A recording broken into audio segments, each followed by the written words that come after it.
यदि इंसान कुछ सीखना चाहे तो उसकी हर भूल उसे जीवन में कुछ सिखाती है। लेकिन इंसान अगर ना सीखना चाहे तो बार-बार गिर-गिर कर भी संभलता नहीं है। नमस्कार, सुबह की राम-राम, कैसे हैं आप? आप सबका स्वागत अभिनंदन है आपके, मेरे और माता रानी के इस खूबसूरत से यूट्यूब चैनल पर। ओए होए! आपका जीवन कल्याणकारी हो, भला हो, मान-सम्मान, प्रतिष्ठा, यश सब कुछ बढ़े। जीवन में कभी किसी चीज़ की कोई कमी ना रहे और लाइफ में सब चीज़ें बहुत पॉज़िटिव रहें। हाँ जी। तो मैं आपको बता दूँ 21 जुलाई को हम बात कर रहे हैं कामिका एकादशी पे खिल उठेगा आपका जीवन। लेकिन सबसे पहले हम हमेशा की तरह बात करेंगे बिलीव इन कर्मा।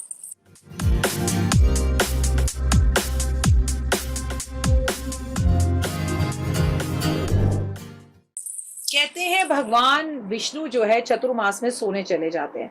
लेकिन आप लोग सोचते हैं कि चतुर्मास की अगर एकादशी आए तो क्या हम उसका व्रत रखें या नहीं रखें? अरे भाई भगवान सो रहे हैं, लेकिन भगवान शिव सब कुछ कर रहे हैं। अगर आपका कोई दोस्त बीमार हो जाए या वो कहीं बाहर चला जाए तो आप उसके बच्चों को क्या करते हैं, भोजन पूछते हैं ना या रिश्ता रखते हैं ना। तो ऐसा थोड़ी है भगवान सोने गए हैं लेकिन वो योग निद्रा में सो नहीं रहे, वो हमारे सब देख रहे हैं। हमें हमेशा चतुर्मास की एकादशियों के व्रत भी रखने चाहिए, कोई भी एकादशी नहीं छोड़नी चाहिए, बशर्ते अगर आप बीमार हैं तो कोई बात नहीं। क्या करें? 21 जुलाई को कामिका एकादशी पे खिल उठेगा जीवन। जगत के पालनहार भगवान विष्णु सावन के इस महीने में शुक्ल पक्ष की एकादशी तिथि समर्पित है भगवान को। इस समय में शुभ तिथि भगवान विष्णु माँ लक्ष्मी की पूजा की जाती है और सावन के महीने की एकादशी तो ओए होए और भी खास हो जाती है। आपको तो नाम से ही पता लग रहा है कामिका एकादशी कामनाओं को पूर्ण करने वाली। साथ में लक्ष्मी नारायण जी के निमित्त व्रत रखा जाएगा। सावन का महीना होगा, कामिका एकादशी मनाई जाएगी। इस शुभ अवसर पर शिव परिवार संग माँ लक्ष्मी और नारायण की पूजा की जाएगी। तो सोचिए कितना शुभ मुहूर्त माना जाएगा।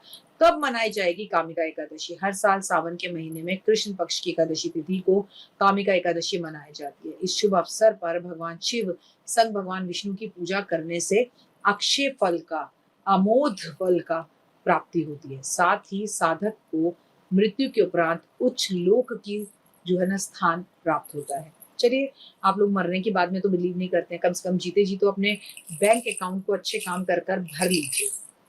कामिका एकादशी पर आपको बहुत सारे काम अच्छे करने चाहिए। सावन के महीने की कृष्ण पक्ष की एकादशी तिथि इस बार जो मनाई जा रही है वो बेहद खास है और आपको इस साल भगवान की पूजा आराधना अर्चना बहुत अच्छे से करनी है। मैं आपको बता दूं सुबह से ही एकादशी का व्रत रखा जाता है, लेकिन एक दिन पहले से रखा जाता है, क्योंकि कहते हैं कि आपको एक दिन पहले से हल्का भोजन करना चाहिए और अन्न को कम खाना चाहिए। अगर आप एकादशी का व्रत नहीं भी रखते हैं तो कामिका एकादशी वाले दिन भगवान शिव और भोलेनाथ, शिव, पार्वती और मैं आपसे कहूँगी कि माता लक्ष्मी की और विष्णु जी की पूजा ज़रूर करें। कामिका एकादशी के व्रत भक्तों के सभी पापों को धोकर मोक्ष प्राप्त करने वाले होते हैं और आपकी बड़ी-बड़ी मनोकामनाओं को पूर्ण करने वाले होते हैं। इस व्रत का महत्व इसलिए अधिक हो जाता है क्योंकि सावन में पड़ने जा रही है और शिव को भी समर्पित है।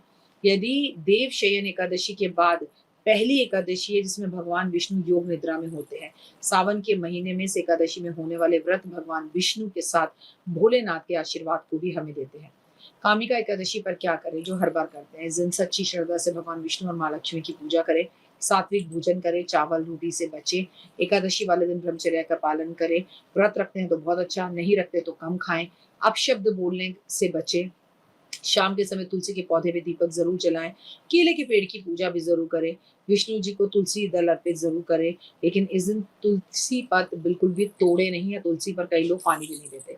कामिका एकादशी पर क्या ना करें? कामिका एकादशी पर काले कपड़े बिल्कुल ना पहने, बालों को खुला कम रखें, चावल बिल्कुल ना खाएं, कम खाएं, अगर व्रत नहीं भी रखते, तुलसी के पौधे पर जल ना चढ़ाएं। तुलसी जी विष्णु जी इस दिन निर्जल व्रत रखते हैं, इसलिए तुलसी पर जो जल चढ़ाता है या तुलसी पर जो है पत्ते तोड़ता है, उससे माता लक्ष्मी रूठ जाती हैं। कामिका एकादशी पर तुलसी जी पर गंदे जूठे हाथों से स्पर्श नहीं करना चाहिए। कामिका एकादशी क्या किसी भी एकादशी पर नहीं करना चाहिए। 21 जुलाई को कामिका एकादशी आपकी हर मनोकामना को पूर्ण करने वाली है। अब आपको बता दूं कि क्योंकि सावन है तो इस दिन आप महादेव के ऊपर भी कच्चे चावल वगैरह अर्पण आप नहीं करेंगे। आप दूध, दही, शहद, चीनी, घी से भगवान का अभिषेक करेंगे। दूध, दही, शहद, चीनी, घी से आप शंख की पूजा करेंगे। दूध, शहद, चीनी, घी सब कुछ मिलाकर आप माता लक्ष्मी और माता पार्वती की भी पूजा विशेष करेंगे। इस दिन आप हाँ, ये बात याद रखिएगा कि सोमवार के साथ पड़ रही है।